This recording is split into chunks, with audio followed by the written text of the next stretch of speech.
32 টুকরো চিঠিটা জোড়া লাগিয়ে আমাকে প্রমাণ করতে হলো তুমি আমাকে ভালোবাসো। না হয় সেদিন ছিল কালো রাত আমার,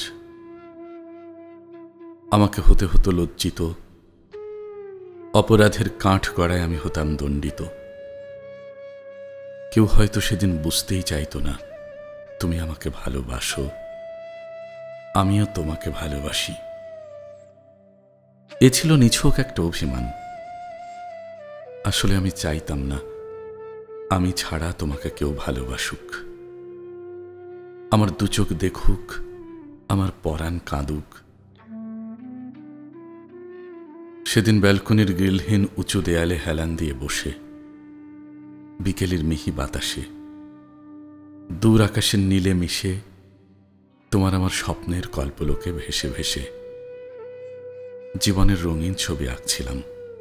ঠিক ঠিক তখন ওই দূরের পথে অকস্মাৎ দৃষ্টিতে আসে তুমি কারো সাথে মেতেছ খুনসুটি কিংবা প্রেমালাপে।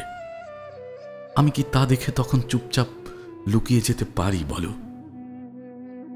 আমি তো ভালোবাসার যুদ্ধক্ষেত্রে পরাস্ত হওয়ার মতো নই, তাই তো বেঁধেছিল যত বিপত্তি। ফিরে এসে অভিমানে তোমার কোমল হাতের লেখা পত্রখানি 32 টুকরো করে ফেলে দেই চেচুয়া খালের কালভাটের নিচের স্যাঁতসেঁতে মাটিতে।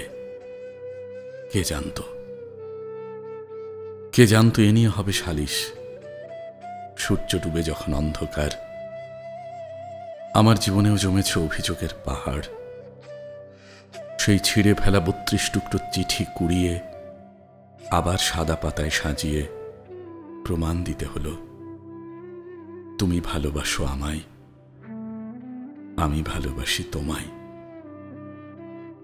সে ভালোবাসা আজও আছে, সে ভালোবাসা বহমান অবলীল ধারায়, সে ভালোবাসা বহমান অবলীল ধারায়।